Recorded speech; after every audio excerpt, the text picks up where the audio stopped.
Kutzilkan beni titalaklish etlatzilesh itulakal yukolkap, behlake kuyanan tukuchili tu utu upel kinilo kachikakasik tulakale mayaona. Le masevel mayaona, behlake yanakasik tung, le bash tubetak chibalon waite sutuka, waitu mektan kahil Felipe Carrillo Puerto, Beishan Tulubin, unos Knahil, unos Kahil Shan, Tijosuco, Huajotsu. Bienvenidos sean a este lugar emblemático. Nos encontramos precisamente en el pueblo histórico de Tijosuco, su nombre antiguo Hotsu, que precisamente en el marco de la conmemoración de la Cruz Parlante y el fin de la guerra de castas, nos vemos en este lugar para poder dar esta bienvenida y esta conmemoración.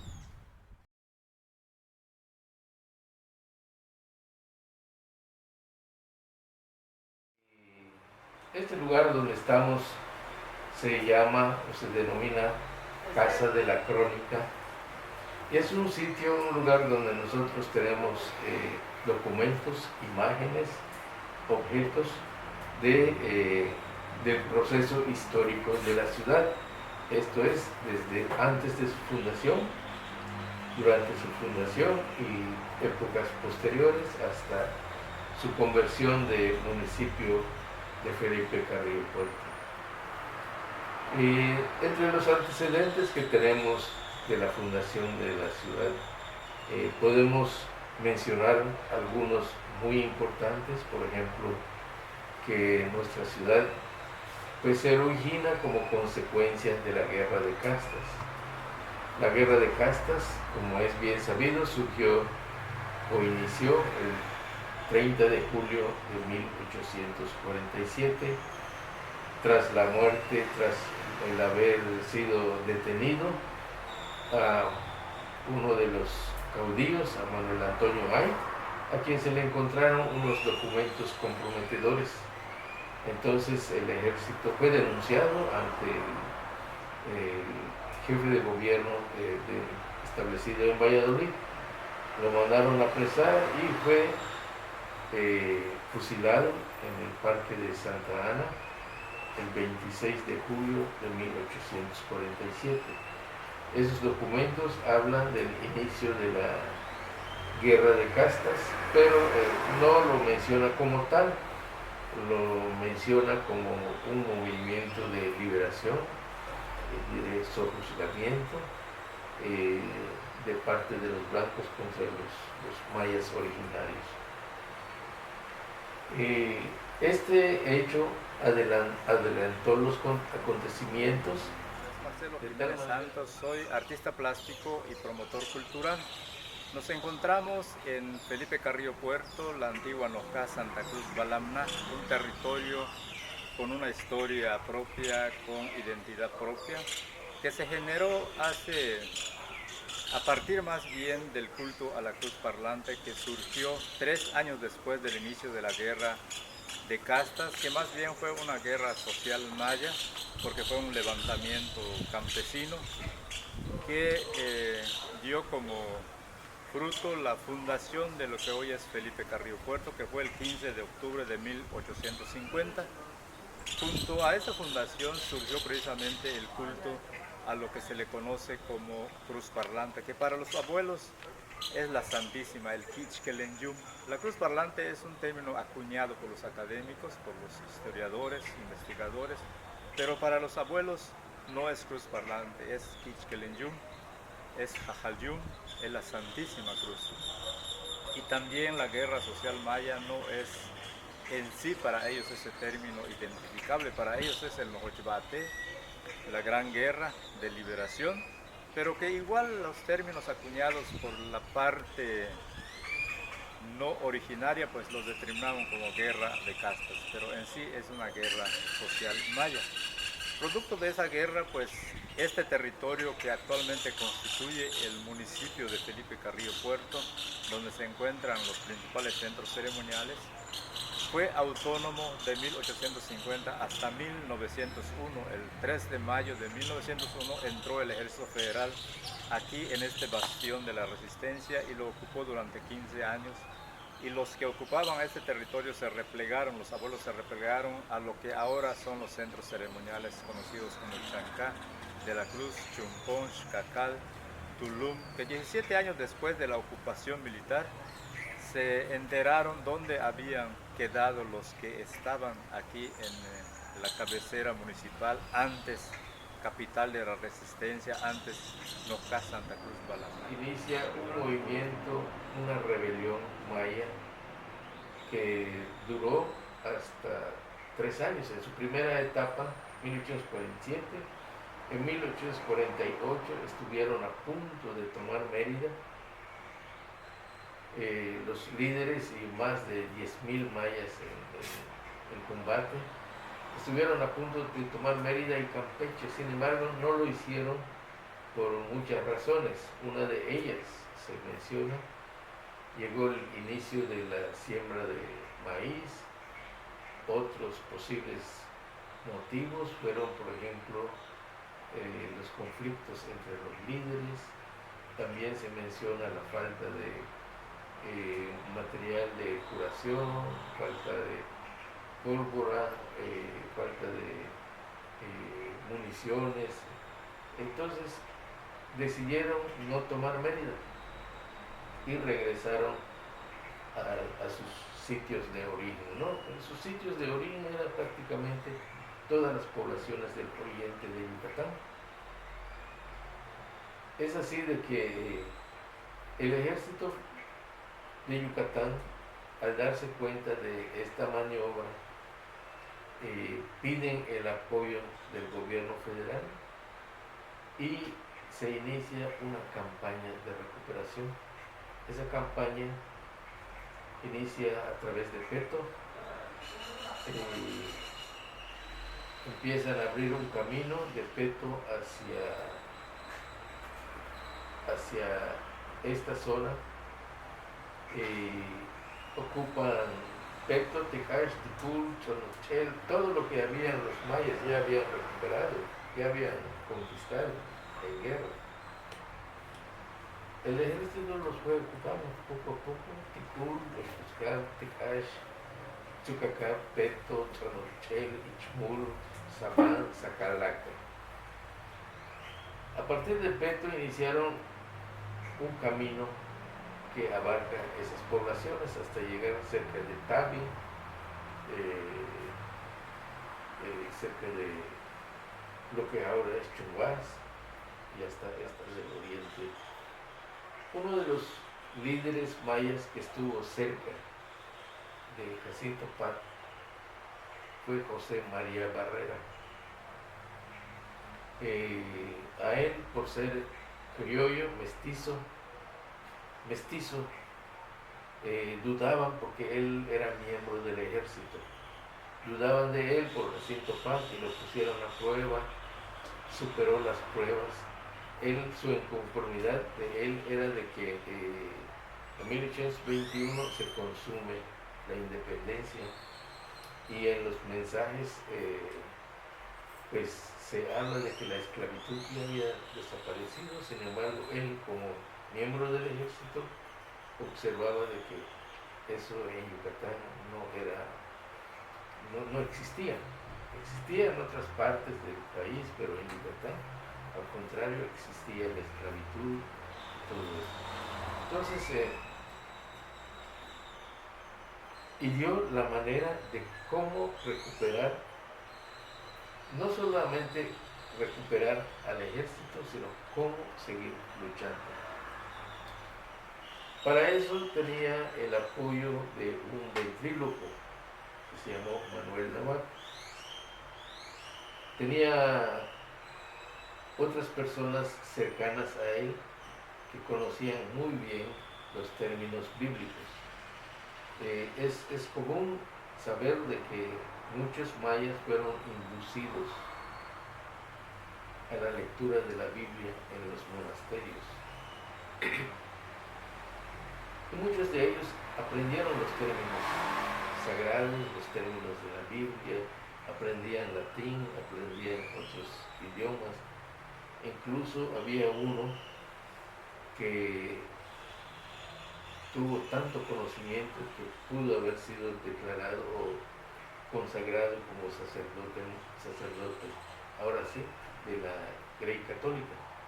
Sin embargo, cuando él lo pidió, le dijeron que no, que un maya o un indio nunca podría ser sacerdote católico. Entonces, allí en Quisteil, ahí fue donde surgió este personaje. Fue matado en Mérida, fue amarrado de las extremidades, jalados por caballos, bueno, fue sacrificado, ¿no? Había gente cercana a José María Barrera que conocía esos términos bíblicos, Juan de la Cruz Puc. Fueron armando poco a poco la idea de cómo hacer a la cruz, hablar a la cruz. Entonces, con el apoyo del ventrílocuo, ya teniendo el texto, teniendo los documentos, se convocó a los mayas para decirles de que Dios quiere que los mayas vuelvan a pelear, porque no era una pelea nada más, una guerra simple, sino era una guerra sagrada y que lo veía bien Dios, ¿no? Lo veía con buenos ojos para liberar a los mayas.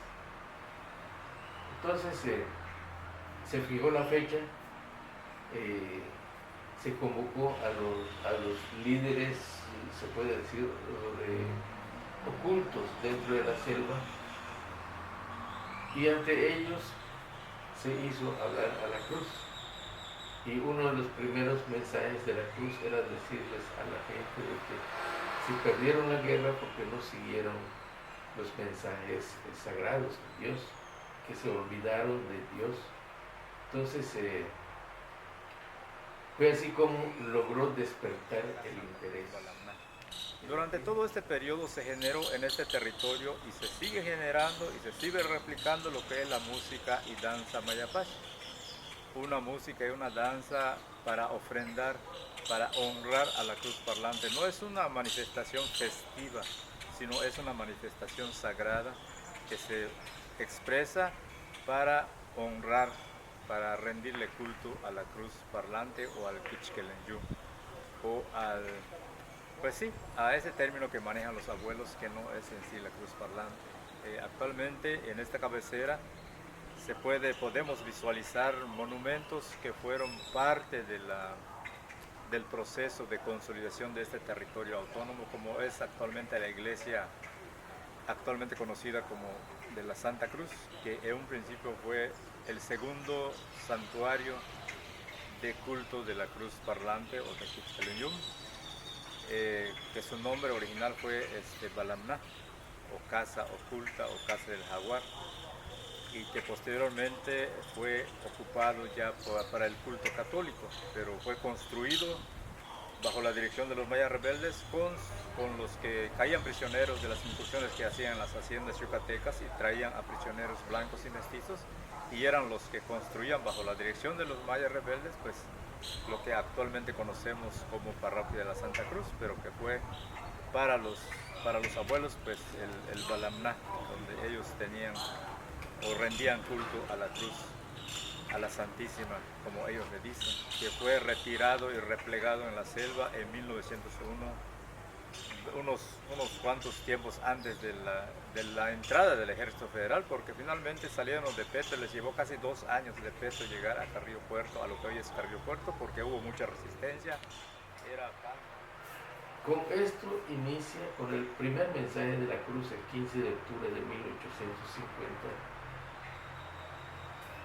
inicia lo que se le llama una segunda etapa de la guerra de castas. Pero aparte tenía otra importancia. Se crea una nueva religión, maya católica. Se crea un territorio autónomo del gobierno federal. Desde el 15 de octubre de 1850 hasta 1901, que entra el ejército en la ciudad, son 51 años de autogobierno. Esta zona se gobernaba a través de los jefes maya católica, la tradición maya. Entonces vivían con un periodo constante de guerras hacia los pueblos de Yucatán. ¿Cómo es que sobrevivieron tantos años, 51 años, si apenas producían alimentos para su consumo personal y están en constante guerra? No era concebible pensar de que pues tuvieran fuerzas suficientes, alimentos para la guerra. Lo que pasó es que ya teniendo la autonomía del territorio, los líderes rentaban las tierras del sur, pegados a Belice, las tierras por Campeche, se los rentaban a los ingleses. Ellos llevaban palos de tinte, cedro, caoba y otros productos, ¿no? Y con eso adquirían ellos armamento, constantemente se abastecían. Entre los líderes estaba uno de nombre Bonifacio Novelo, que era un comerciante de Valladolid, y era ese el contacto con los beliceños.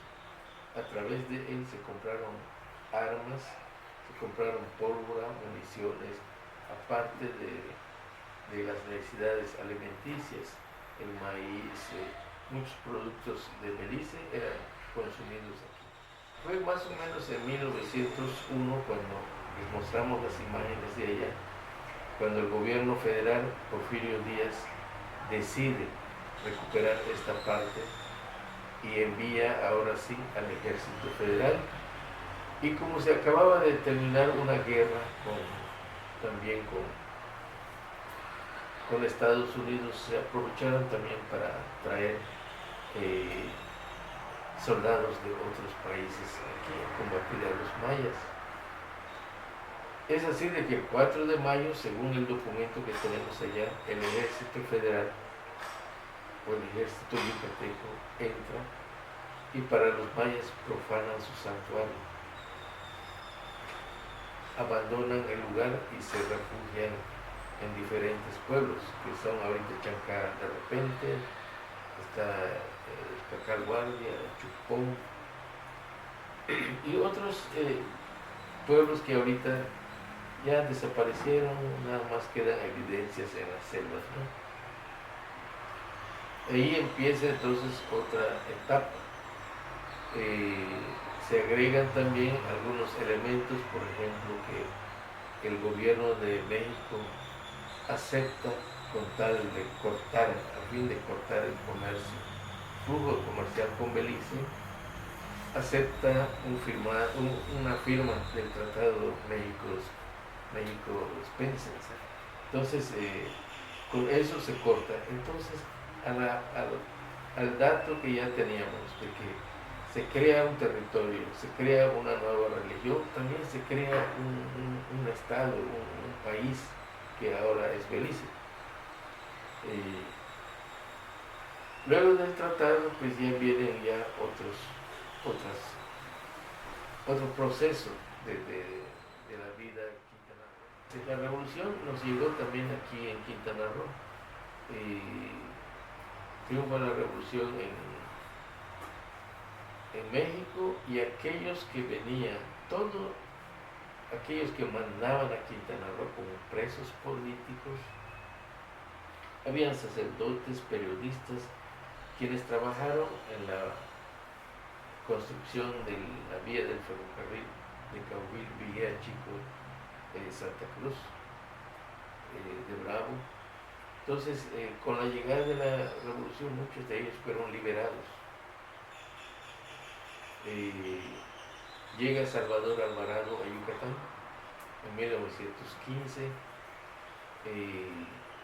viene a Carrillo Puerto y valoran la situación de los mayas, y en un nuevo intento por la pacificación viene el general Salvador Alvarado y devuelve el mando a los mayas.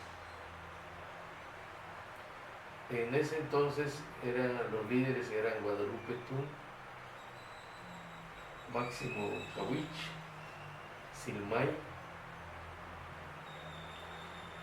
y ellos reciben ese mando, ese gobierno.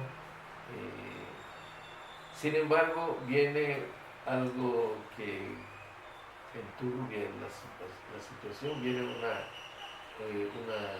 pandemia también de viruela, y estos líderes mayas mueren.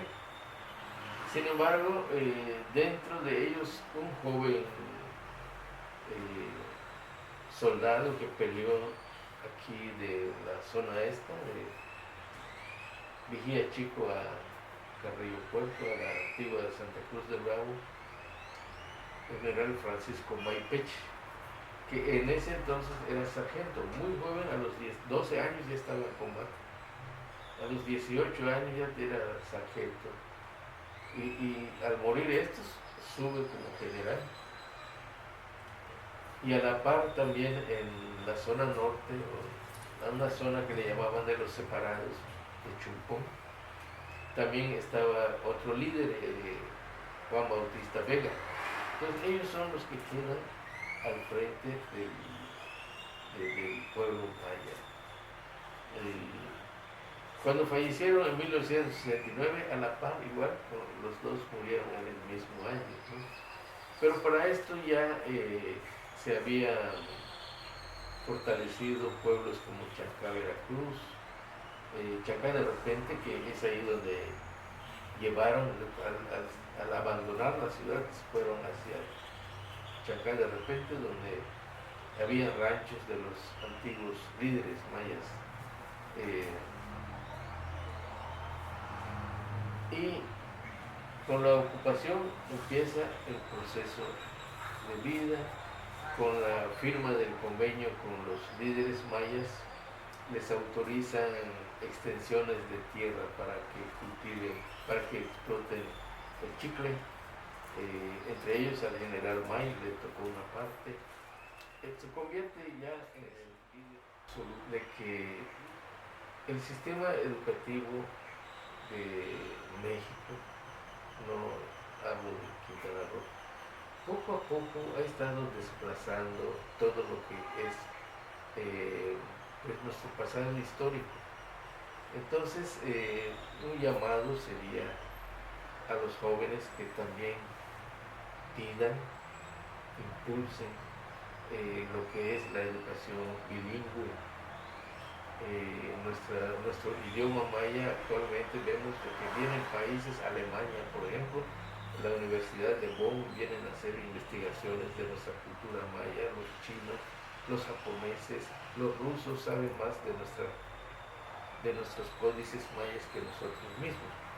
Entonces aquí sería pedirle no solo a los jóvenes, sino a las instituciones educativas que orienten, que volteen hacia nuestra cultura, hacia nuestro pasado histórico, prehispánico, y a los jóvenes que no se avergüencen de hablar nuestro idioma maya.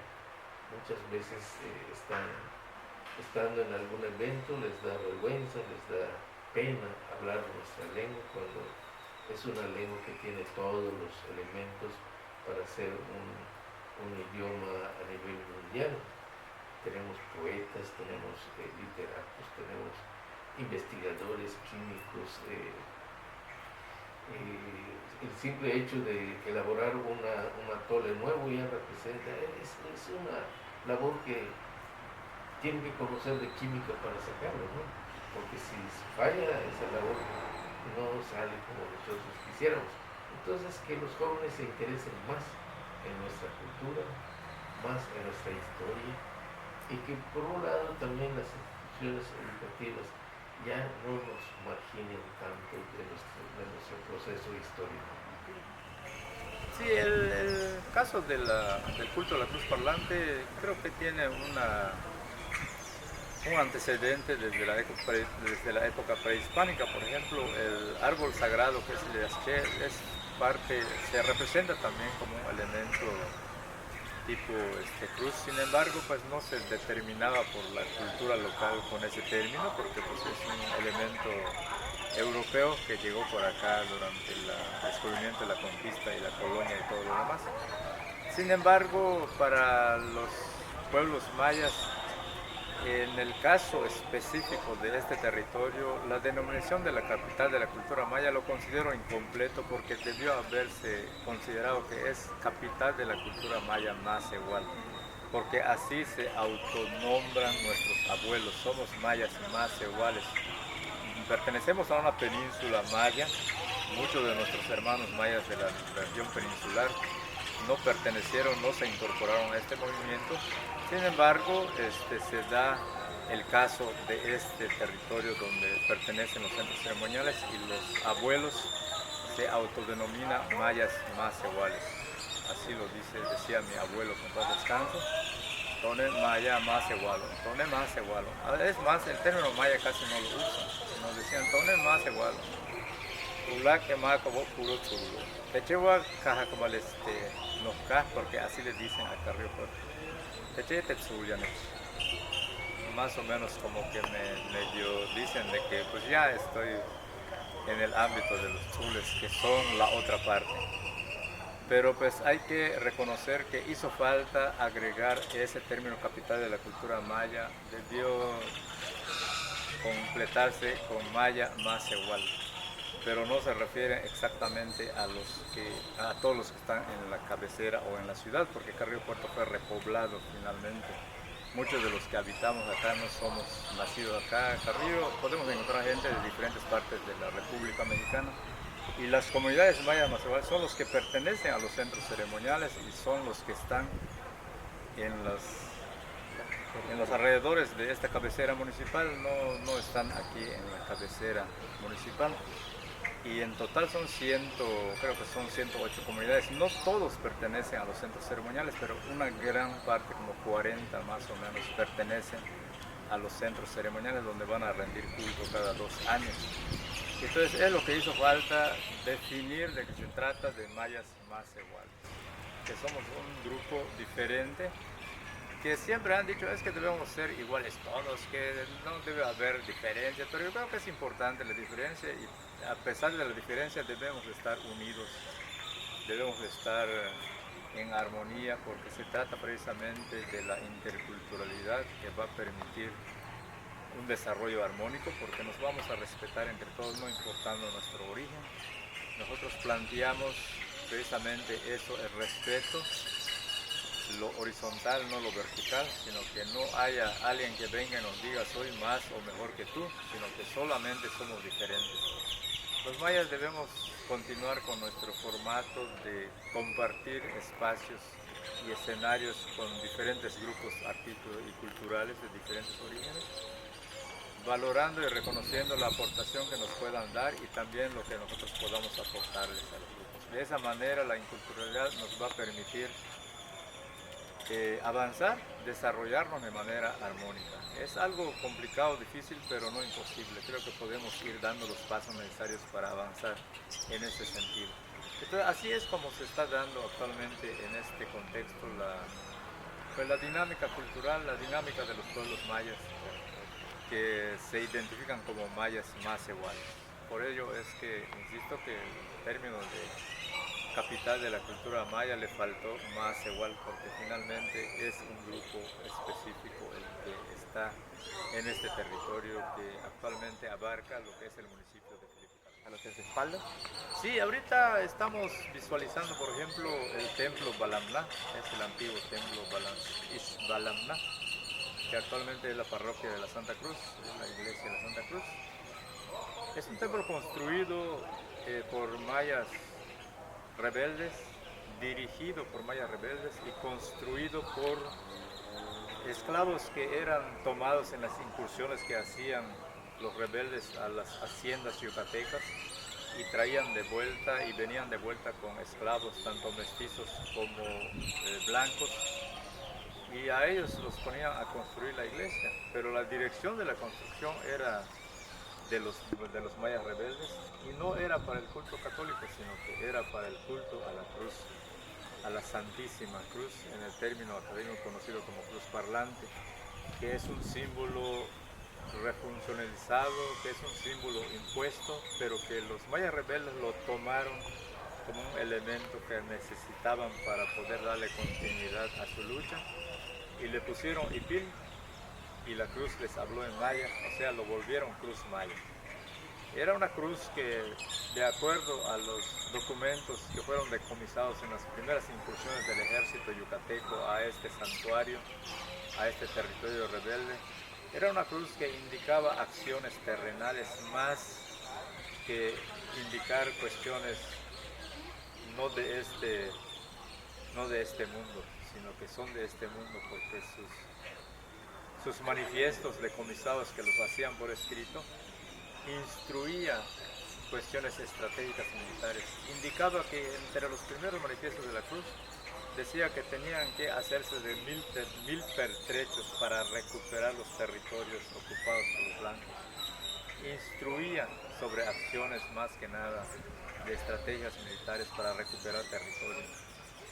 No era tanto que te diga, bueno, aguántate acá, ya después allá arriba, pues va a estar todo bien, sino que era aquí la cosa, aquí se resolvía, tenía que conseguir la felicidad aquí, no allá. Entonces es una cruz europea, es una cruz que llegó de la conquista y la evangelización, que lo consideraron útil y se lo apropiaron y lo modificaron y lo adecuaron a sus necesidades. Y fue así como sigue funcionando. Fue así como se mantiene la práctica en los centros ceremoniales, que son los que se conocen, que pertenecen actualmente al municipio de Carrillo Puerto, que es Chancán de la Cruz, Cacal y Chumpón. Aparte también está Tulum. Y esos son los principales centros ceremoniales después de lo que fue aquí, donde se dio origen a este culto, que es en Nocá Santa Cruz Balamná, hoy Felipe Carrillo Puerto, que todavía se mantiene el nicho original como un monumento histórico, y actualmente también se ocupa por los abuelos para hacer sus ceremonias aquí en lo que es la cabecera municipal. El territorio, pero finalmente cayó. Sin embargo, la resistencia continúa hasta la fecha, porque se sigue manifestando la lengua maya, se sigue manifestando la música, la danza. Todo eso son acciones, y los considero yo como promotor y como parte de este contexto histórico-cultural como actos de resistencia cultural. Se ha intentado y se intentó durante mucho tiempo el exterminio de los pueblos originarios. Sin embargo, creo que el pueblo maya sigue vivo, dinámico, con capacidad de refuncionalizar sus propuestas, sus elementos de identidad, e incorporarse a la dinámica global, que es lo más importante. Actualmente somos mayas globales, pertenecemos y participamos en la dinámica global, pero lo más importante es que mantenemos siempre nuestros elementos de identidad. Por eso estamos procurando y estamos reclamando un desarrollo con identidad y rostro propio, para no ser uno más del ámbito global, sino que seamos de ese ámbito, pero con identidad, con rostro propio. Y entonces en este territorio, que actualmente es el municipio de Carrillo Puerto, se mantiene prácticamente viva muchas de las manifestaciones, con muchos cambios propios de la dinámica cultural. Cultura que no cambia, cultura que muere. Y la cultura maya está en constante reconstrucción, en constante modificación. Tiene que adaptarse a los tiempos, a los contextos, para poder mantener su dinámica. Y entonces aquí estamos, aquí seguimos estando. Tenemos en este lugar elementos muy importantes como monumentos, como es la iglesia, como es la pila de los azotes, como es el santuario, el primer santuario, el nicho original que se encuentra donde está el cenote, donde apareció, donde inició precisamente el culto a la Santísima, y las manifestaciones que se dan en los centros ceremoniales, como es la música y danza mayapash, como es la forma de organización, como es la medicina, como es la vestimenta, como es la gastronomía ceremonial cotidiana, y otras muchas manifestaciones que solamente se dan en este territorio. Gracias a la autonomía que se dio durante más de 50 años, se consolidaron estas manifestaciones, y que han sido transmitidos de generación en generación, a partir de una pedagogía propia de la comunidad y que también ha sufrido varios embates, muchos embates principalmente de que ya estamos rodeados de una dinámica no propia, de culturas con mucho más poder económico y tiene mucha capacidad de penetración. Sin embargo, se mantiene viva lo principal que es nuestra lengua maya, que es lo que nos da identidad, que es lo que nos hace pensar diferentes a los demás, porque cuando uno habla una lengua, tiene uno que pensar en esa lengua, tiene uno que soñar en esa lengua. Y en el caso de nosotros, pues nuestros hijos son los que siguen transmitiendo estas manifestaciones, estos elementos de identidad. Yo con mucho orgullo puedo decirles que tengo una de mis hijas que habla 4 lenguas y es maya, o sea, como debe ser, habla lengua maya, habla español, habla inglés, habla portugués y no sé qué otra lengua. Pero así debemos ser los mayas de ahora. Tenemos que hablar muchas lenguas porque vivimos en un mundo globalizado y tenemos que tener herramientas para interactuar con ese mundo. Cuando solo hablamos una lengua creo que es muy complicado. Yo lo siento mucho por nuestros amigos gringos que solo hablan inglés. En cambio nosotros tenemos que hablar varias lenguas, no solamente maya, ni español, ni inglés, sino lo que tengamos necesidad de ello porque nos permite interactuar. Nos encontramos en este lugar que se le conoce como Santuario de la Cruz Parlante. Aquí inició el culto precisamente a lo que los abuelos llaman a la Santísima, al Quichquelenyum. Fue de acuerdo a los documentos decomisados durante las primeras incursiones del ejército yucateco a ese santuario. El primer documento o manifiesto de la cruz dice que fue un 15 de octubre que se manifestó al mundo y convocó a sus hijos a defender este territorio.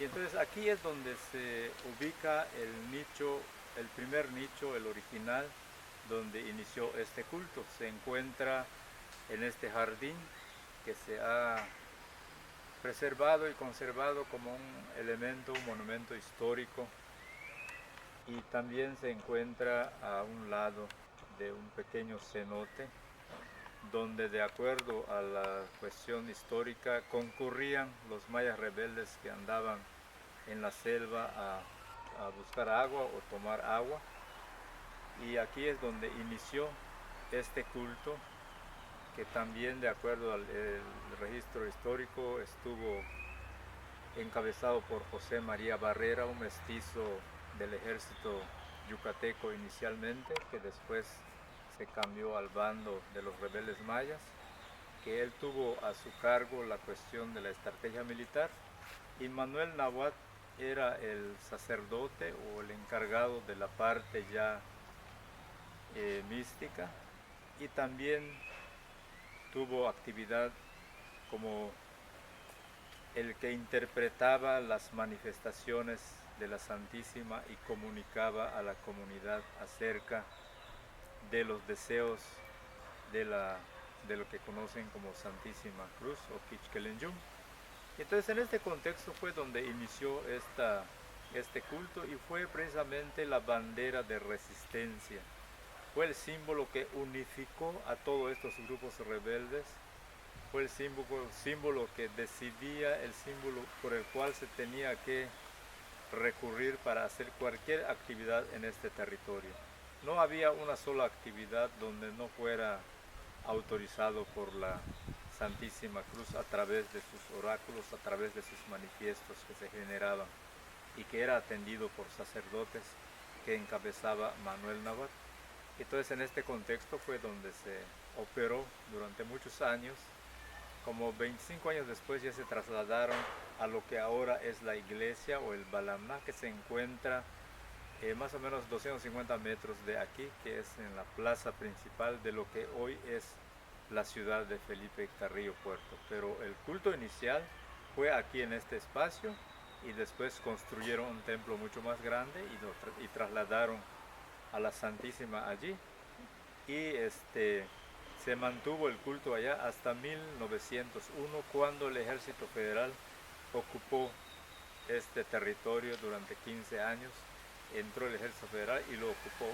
Antes había incursiones, más o menos unas 6 o 7 incursiones del Ejército yucateco, pero nunca quedaron más de 2 o 3 días porque eran desalojados por los mismos grupos rebeldes. lograban entrar, se posicionaban un rato, pero eran atacados y se veían obligados nuevamente a desocupar este santuario. Y así se mantuvo durante muchos años hasta 1901.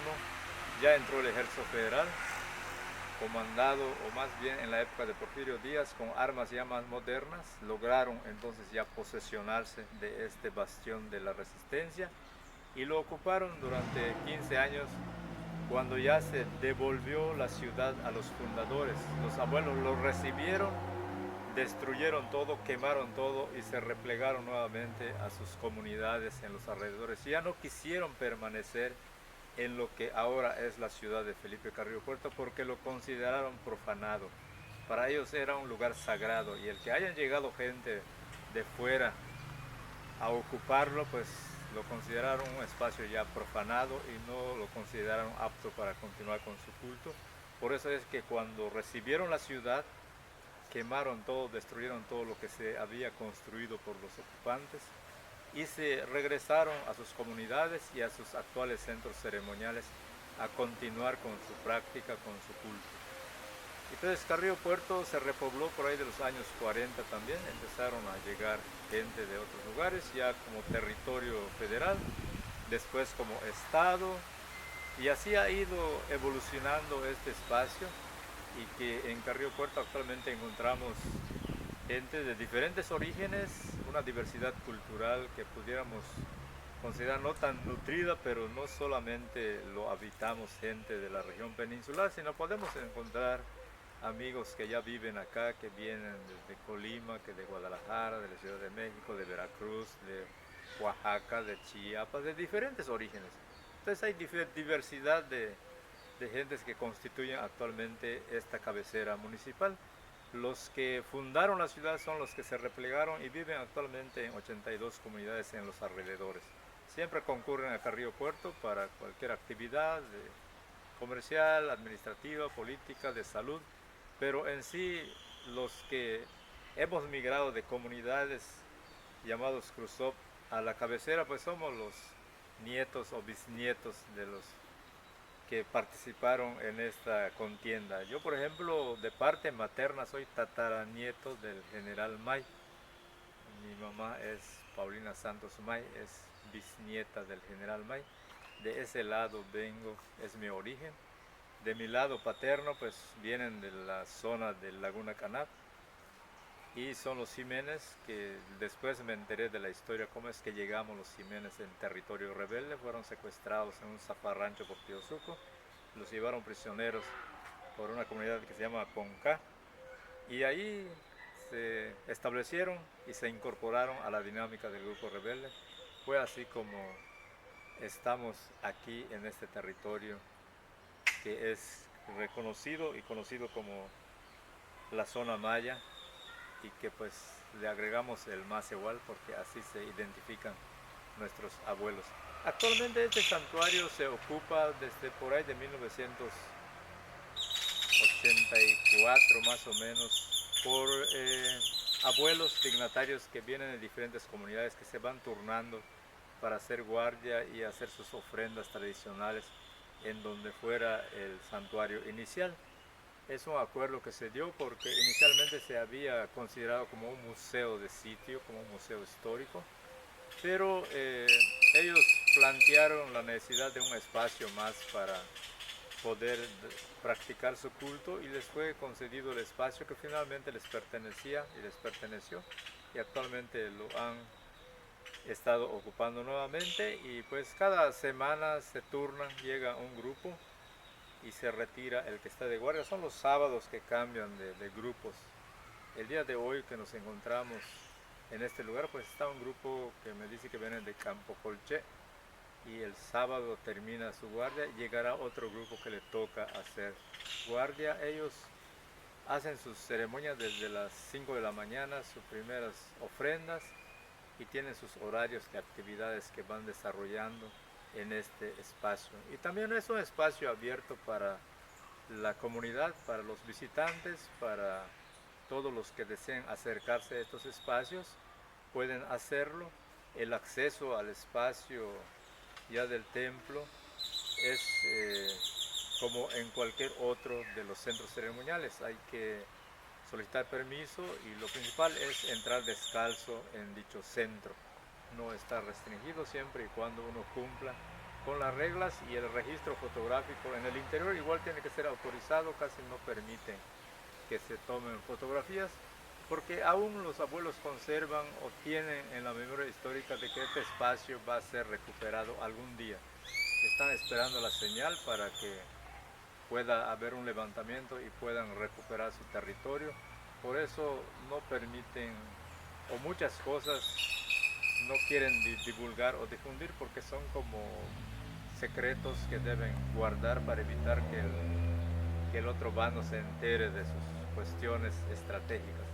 Entonces es como cualquier otro grupo, cuidan sus intereses, cuidan en lo que creen, en lo que esperan que se vuelva a dar, porque dicen ellos que cuando llegue el próximo levantamiento, delante de ellos irían avispas y otras cosas que los van a acompañar para ir abriendo paso ahí para poder recuperar su territorio. Tienen ya establecidas sus estrategias y pues están esperando alguna señal que se dé en el momento indicado. Entonces así es como está ahora lo que es este lugar, que es donde inició este movimiento de liberación, que 3 años después del iniciar en Tepic y Tigozuco, que fue el 30 de julio de 1847, en 1850 se fundó o inició el culto y se fundó lo que hoy es Felipe Carrillo Puerto, y aquí en este lugar es donde inició todo, y que actualmente pues ya es cabecera municipal y que sigue en la dinámica que se está dando y conviviendo tanto con otros grupos culturales como con los que son de la región. Entonces, con esta iniciativa de este nicho, el lugar simbólico donde empieza todo, ya empiezan los puntos importantes de los centros ceremoniales como Tixcacal, como Chancá de la Cruz, Tulum, y entre ellos Carrillo Puerto, y le da fin de cierta manera a la lucha de la llamada guerra de castas, ¿no? Entonces, Sí, cuando los primeros años de 1850 a 1901 solo era el centro ceremonial. No había lo que son Tixcacal, ni Chancá, ni Chompón, sino que esos surgieron después de la entrada del ejército, cuando este santuario se replegó en los alrededores de la selva. Nadie sabía exactamente dónde habían ido, pero se replegaron a la entrada del ejército. Por una cuestión estratégica no hubo un enfrentamiento directo, simple y sencillamente cuando entró el ejército ya habían desalojado la ciudad, no había nadie. Entonces nadie supo dónde acabaron. 17 años después ya se pudo saber que estaban en otros santuarios, y no uno, sino ya eran 3 santuarios, porque de antes era solamente el santuario principal, pero no había en otras comunidades. Las comunidades, los nuevos santuarios aparecieron después de la ocupación militar de este lugar. Surgieron, llevaron sus cruces, como eran 3 cruces, pues una cruz en cada santuario, en cada nuevo santuario, y es así como se dio. La parte bélica concluyó con la entrada del ejército federal, uno que otro zafarrancho hasta en los años 30, 33 más o menos, pero fuera de ahí ya concluyó, se firmó la paz.